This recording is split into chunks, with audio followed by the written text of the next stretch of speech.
अस्सलाम वालेकुम। Here it's doctor Bukhari by Bukhari medicos. आज जो हमारा टॉपिक ऑफ डिस्कशन होगा वो हम जनरल हेल्थ अवेयरनेस के बारे में बात करेंगे। यानी इसमें हम इंतहाई अहमियत का हामिल लेकिन बहुत ही आम जो है वो कंडीशन को डिस्कस करेंगे, जिसे हम जो है वो इन्फ्लुएंज़ा या फ्लू या हरफ आम में जो है वो नज़ला ज़ुकाम के नाम से जानते हैं। जैसे कि आजकल सर्दी का मौसम है और ये जो वबा पीक पे फैली हुई है और तकरीबन जो है वो अक्टूबर नवंबर से लेकर फेब मार्च तक इसकी पीक रहती है। ठीक है, तो मैं सबसे पहले आपको बताऊं कि फ्लू होता क्या है। ठीक है, बेसिकली एक पर्सन है जिसके अंदर ये अलामात आना ज़ाहिर हो जाएं। कौन सी? कि उसका नाक बह रहा हो, आँखों से जो है वो पानी आ रहा हो, और उसके बाद उसकी सर दर्द हो रहा हो उसे, और उसके बाद जो मसल्स हैं उनमें खिंचाव हो तो, और थकावट महसूस कर रहा हो। तो जब ये अलामात आती हैं तो इन अलामात को मिला के हम जो एक टर्म का नाम देते हैं, जिसे हम कहते हैं कि इस बंदे को फ्लू हो गया। अब फ्लू बेसिकली किस वजह से होता है जनाब? ये होता है एक वायरस की वजह से, जिस वायरस का नाम है इन्फ्लुएंज़ा वायरस। ठीक है, अब इसकी ना 4 किस्में होती हैं। Influenza virus A, B, C and D. जो ह्यूमंस में ज़्यादातर जो है वो प्रॉब्लम क्रिएट करता है, वबा फैलाता है, वो जो है इन्फ्लुएंज़ा ए और बी वायरस होती है। ठीक है, तो ये आता कैसे इंसान के अंदर? अगर एक बंदे को जनाब इन्फ्लुएंज़ा हुआ है, ज़ुकाम हुआ है, दूसरा अगर उसके करीब खड़ा है या गुज़र रहा है, तो बात करने के दौरान जो है वो, या साथ गुज़रते दौरान अगर एक बंदा जिसे इन्फ्लुएंज़ा हुआ है वो छींकना शुरू कर दे, स्नीजिंग कर दे, या कफिंग स्टार्ट कर दे, यानी जिसे हम कहते हैं कि खांसी करना शुरू कर दे। अब जो कफिंग है या छींक है, उससे जब ड्रॉपलेट्स निकलेंगे ना एयर के, तो उसमें से वो ट्रैवल करता हुआ जो वायरस है वो अगले बंदे के मुंह के ज़रिए, नाक के ज़रिए या आंखों के ज़रिए उसके जिस्म में दाखिल हो जाएगा, और 1 से 4 दिन के दौरान जो है वो अपने तादाद जो है अंदर बढ़ाना शुरू कर देगा, जिस पर्सन के अंदर वो किया है।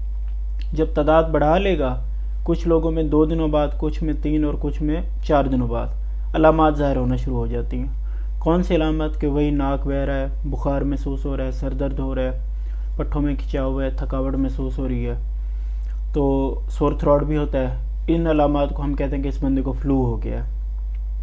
अब जो फ्लू है बेसिकली ये जो है ना, इसकी जो है वो कहते हैं कि ट्रीटमेंट के हवाले से मैं आपको बताता चलूँ कि एहतियात इलाज से बेहतर है। एहतियात यही क्या है कि इसकी ना वैक्सीन्स वगैरह होती हैं, वो लगवा ली जाए, सालाना तौर पे अपडेट होती रहती हैं। हैंड वॉश बंदा करता रहे, ठीक है। लेकिन अब एक बंदे ने एहतियात अगर नहीं की तो हो गया उसे फ्लू। जिस बंदे को फ्लू है उसे भी चाहिए कि मास्क वगैरह लगा के रखे अपने आप को, हैंड वॉश करता रहे। लेकिन अगर नहीं किया उसने एहतियात और दूसरे बंदे को हो गई है, तो जनाब इसका इलाज ये है कि 2 से 8 दिन तक ये सिम्टम्स रहती हैं, उसके बाद अपने आप ही ये ठीक हो जाता है, जिन लोगों की इम्यूनिटी स्ट्रॉन्ग होती है। ठीक है, अक्सर वो लोग जो देहातों वगैरह में रहते हैं वो इनको बहुत ही आम कंडीशन लेते हैं, क्योंकि उनकी इम्यूनिटी स्ट्रॉन्ग होती है।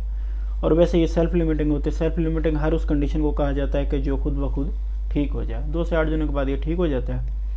लेकिन अगर आपको जो है वो बुखार महसूस हो रहा है, जिस्म में दर्द महसूस हो रहा है, थकावट, तो आप नॉर्मल जो है वो आइब्रोफिन और पैरासीटामोल वगैरह यूज़ कर सकते हैं।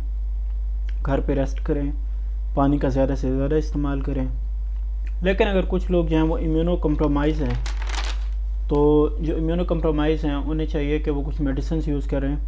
अब मसला हो रहा है वायरस की वजह से, ठीक है। इन्फ्लुएंजा एक वायरस है, ठीक है, तो हमें इसमें एंटीवायरल ड्रग्स यूज़ करनी है। अब कोएक्स या जो अताई लोग हैं पाकिस्तान में बहुत ही कॉमन है, वो एंटीबायोटिक्स बहुत ही ज़्यादा यूज़ करवाते हैं पेशेंट्स को, और पेशेंट भी ऐसे यूज़ करते हैं कि जैसे वो बादाम खा रहे हैं। ठीक है, तो हमने बेसिकली मसला वायरस की वजह से, तो हमने एंटीवायरल ड्रग देनी है। और एंटीवायरल ड्रग्स में जो सर फहरिस्त है मैं आपको बताता चलूँ, ओजेल्टामिवीर, ये जो है जनाब टैमी फ्लू ब्रांड के नाम से जो है ना बेची जाती है।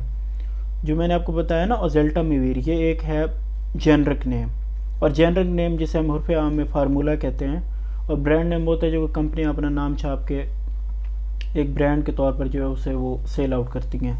तो टैमी फ्लू के ब्रांड से बेचा जाता है और ये ओरली लिया जाता है। इसका रूट ऑफ एडमिनिस्ट्रेशन जो ओरल है, यानी मुंह के रास्ते आप टैबलेट की फॉर्म में या फिर आप सिरप के फॉर्म में।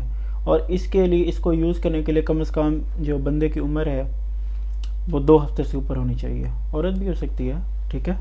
उसके बाद दूसरे नंबर पे आप ज़ैनामेविर यूज़ कर सकते हैं, जो कि रिलेंजा ब्रांड नेम से जो है सेल आउट की जाती है। और इसका जो रूट ऑफ एडमिनिस्ट्रेशन है वो आप इनहेल करते हैं नाक के ज़रिए, ठीक है।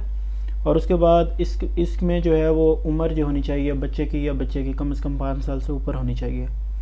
उसके बाद पैरामीवीर, ये एक इंजेक्शन है और ये रैपीवैब के जो है वो ब्रांड नेम से जो है बेचा जाता है। तो इसमें कम से कम 18 साल उम्र होनी चाहिए, ठीक है। और उसके बाद जो है वो बेलेक्सोवीर, ये ओरली लिया जाता है टैबलेट्स की फॉर्म में या सिरप की फॉर्म में, और इसके लिए कम से कम जो है वो 12 साल से एज ऊपर होनी चाहिए। आई होप सो आपके लिए वीडियो जो है इन्फॉर्मेटिव होगी। So stay blessed and happy and healthy. Thank you so much. अल्लाह हाफिज़।